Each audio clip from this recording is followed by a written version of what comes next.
आइए स्टूडेंट बात करते हैं केमिकल बॉन्ड्स की। केमिकल बॉन्ड को हम डिफाइन करते हैं the forces of attraction that holds atom together in a substance is called chemical bond. For example HCl एक सब्सटेंस है, यानी एक मॉलिक्यूल भी हम इसको कह सकते हैं, क्योंकि मॉलिक्यूल भी एक सब्सटेंस होता है। अब ये दो एटम से मिलकर बना है H एंड Cl। इसको डायरेक्टली तो हम यूँ रिप्रेजेंट करते हैं कुछ ऐसे करके। ये एक डैश जो मैंने लगाया है ये एक्चुअली एक केमिकल बॉन्ड है, लेकिन ये बनता कैसे, इसके पीछे लॉजिक क्या है, इसको हम समझते हैं। हाइड्रोजन क्योंकि एक एटम है, जाहिर सी बात है उसमें सेंटर में न्यूक्लियस होगा और उसका कोई ना कोई शेल होगा जिसमें इलेक्ट्रॉन रिवॉल्व कर रहा होगा ऐसे करके।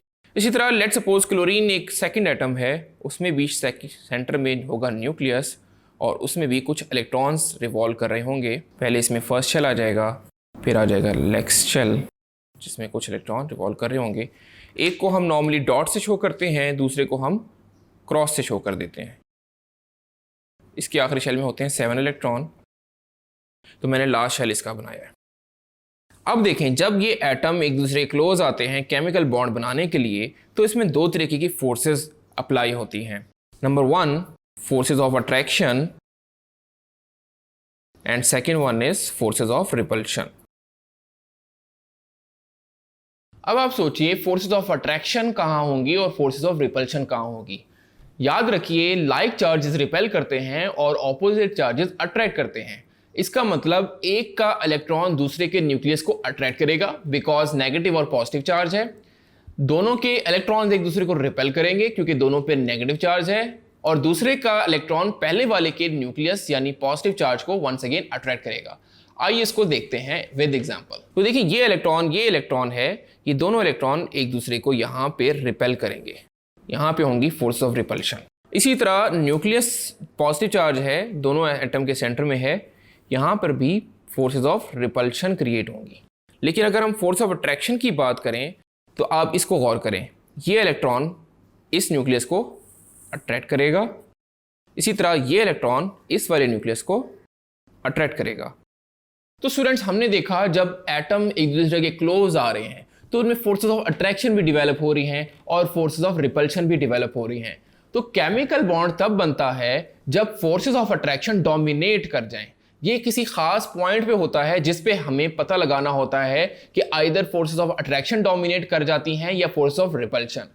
अगर तो फोर्सेस ऑफ अट्रैक्शन डोमिनेट कर जाएंगी तो ये एक केमिकल बॉन्ड बन जाएगा। तो केमिकल बॉन्ड का अब आपको आइडिया हो गया होगा, जिसको हमने डिफाइन किया था कि किसी भी सब्सटेंस में एटम्स के दरमियान फोर्सेस ऑफ अट्रैक्शन को हम केमिकल बॉन्ड कहते हैं। याद रखिए स्टूडेंट, जब भी केमिकल बॉन्ड बनता है तो एटम स्टेबल हो जाते हैं क्योंकि उसका डुप्लेट या ऑक्टेट कंप्लीट हो जाता है, जिसके बारे में I have told you earlier. इसलिए एटम रिएक्ट करके केमिकल बॉन्ड बनाते हैं ताकि वो स्टेबल हो जाएं। डियर स्टूडेंट्स, यहां पे आपको दो इंपॉर्टेंट रूल हमेशा के लिए अपने माइंड में याद रखने हैं। पहले मैं बात करता हूं रूल नंबर 1 को। रूल नंबर 1 ये कहता है कि एक एटम के लास्ट शेल यानी वैलेंस शेल में 1, 2 या 3 इलेक्ट्रॉन्स होंगे तो वो अपना उस इलेक्ट्रॉन को लूज करेगा ताकि उसका डुप्लेट या ऑक्टेट कंप्लीट हो जाए। आइए इसको एक एग्जांपल से देखते हैं। तो मैंने बात की रूल नंबर 1 की कि एटम के वैलेंस शेल में अगर 1, 2 या 3 इलेक्ट्रॉन्स होंगे तो वो उसको लूज करेगा।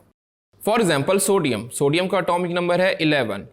आप इसकी कन्फिगरेशन करें 1s2, 2s2, 2p6 और 3s1, टोटल हो गए 11। तो अब आप इसका देखिए वैलेंस शेल है थर्ड शेल जिसमें 1 इलेक्ट्रॉन है, तो ऑब्वियसली सोडियम उस इलेक्ट्रॉन को लूज करेगा। तो हम कहेंगे सोडियम 1+1 आयन बनाएगा, जिसका जिक्र हमने पिछली क्लासेस चैप्टर नंबर 1 में इनफैक्ट किया है, और 1 इलेक्ट्रॉन को लूज करेगा। अब इसकी वैलेंस शेल इलेक्ट्रॉनिक कन्फिगरेशन को इस तरीके से समझते हैं कि इसका ऑक्टेट कंप्लीट हो जाएगा। ऑक्टेट कैसे कंप्लीट हो जाएगा? देखिए, जब ये इलेक्ट्रॉन निकल जाएगा तो ये सारा का सारा शेल ही खत्म हो जाएगा। अब आप पीछे देखिए, पीछे आपका रह जाएगा सेकेंड शेल, और सेकेंड शेल में टोटल इलेक्ट्रॉन्स कितने हैं? 2 + 6 8। इसका मतलब ऑक्टेट कंप्लीट है। आइए इसको शेल कॉन्फ़िगरेशन से भी देख लेते हैं कि कैसे इसका ऑक्टेट कंप्लीट होगा। सोडियम का क्योंकि एटॉमिक नंबर है 11, तो पहले शेल में आएंगे 2 इलेक्ट्रॉन्स, सेकंड शेल में आ जाएंगे 8 इलेक्ट्रॉन्स, 1 2 3 4 5 6 7 8, और लास्ट शेल में आएगा 1 इलेक्ट्रॉन। अब रूल ये कहता है कि अगर 1, 2 या 3 इलेक्ट्रॉन हो तो वो लूज करेगा। तो ये एक इलेक्ट्रॉन है तो ऑब्वियस बात है यहाँ से ये लूज करेगा। जब ये एक इलेक्ट्रॉन यहाँ से लूज कर देगा तो ये आपका सारा शेल ही खत्म हो जाएगा। और अब आप देखिए क्या पिछले शेल में ऑक्टेट कंप्लीट है? यस, 8 इलेक्ट्रॉन है, इसका मतलब ये ऑक्टेट कंप्लीट है। आइए स्टूडेंट्स चलते हैं रूल नंबर 2 की तरफ। रूल नंबर 2 ये कहता है कि अगर एक एटम के वैलेंस शेल में 5, 6 या 7 इलेक्ट्रॉन्स होंगे तो वो अपना ऑक्टेट कंप्लीट करने के लिए इलेक्ट्रॉन्स को गेन करेगा। यहां पे ये इलेक्ट्रॉन्स को शेयर भी कर सकता है। आइए इसको भी एक एग्जांपल से अंडरस्टैंड करते हैं। So student, rule number 2 is कि एटम के वैलेंस शेल में 5, 6 या 7 इलेक्ट्रॉन्स होंगे तो वो इलेक्ट्रॉन 2 काम कर सकता है, या तो वो इलेक्ट्रॉन को गेन कर सकता है या वो शेयर भी कर सकता है। तो अभी मैं आपको गेन वाली एग्जांपल बताऊंगा। हम बात कर लेते हैं ऑक्सीजन की, जिसका एटॉमिक नंबर होता है 8। तो इसकी कन्फिग्रेशन करें 1s2, 2s2, 2p, 2 + 2 4 और 2p 4 इलेक्ट्रॉन आएंगे। तो अब आप इसका देखें, ये आपका है सेकंड शेल जिसमें टोटल इलेक्ट्रॉन 4 + 2 6 हो गए। तो ऑब्वियस है ये आपका रूल अप्लाई होगा। 6 इलेक्ट्रॉन है तो वो क्या करेगा? गेन करेगा। शेयर भी कर सकता है लेकिन अभी हम गेन की बात करते हैं। इसको हम शेल में भी ड्रॉ कर सकते हैं। शेल में आप ड्रॉ कर लें। पहले आएगा न्यूक्लियस, पहला शेल जिसमें आएंगे 2 इलेक्ट्रॉन।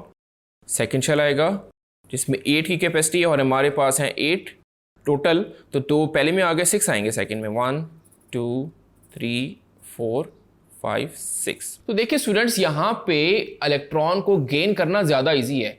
यानी कि 2 इलेक्ट्रॉन गेन कर ले और 6 से इलेक्ट्रॉन हो जाए 8, ये ज़्यादा आसानी है, या 6 को लूज कर दे और अपना डुप्लेट कंप्लीट कर ले, ये ज़्यादा आसानी है। तो ज़्यादा ईजी तरीका ये होगा कि 2 इलेक्ट्रॉन गेन हो जाएं और ऑक्टेट कंप्लीट हो जाए। तो आइए इसको देखते हैं। अब देखिए यहाँ पे 2 इलेक्ट्रॉन इसको मिलेंगे और ये अपने शेल में गेन करेगा। तो अब इसके 8 इलेक्ट्रॉन कंप्लीट हो जाएंगे, यानी इसका ऑक्टेट कंप्लीट हो जाएगा और ये स्टेबल हो जाएगा। ये सारा काम आप याद रखिए वंस अगेन स्टेबिलिटी के लिए हो रहा है। तो अब आप देखिए ऑक्सीजन + 2 इलेक्ट्रॉन ये बन जाएगा O-2 और ये एक स्टेबल हो जाएगा क्योंकि इसका ऑक्टेट कंप्लीट होगा। तो डियर स्टूडेंट्स, इन्हीं 2 रूल से रिलेटेड एग्जाम्पल 4.2 और एग्जाम्पल 4.3 है। तो हम अपनी नेक्स्ट लेक्चर में इन एग्जाम्पल्स को कवर करने की कोशिश करेंगे।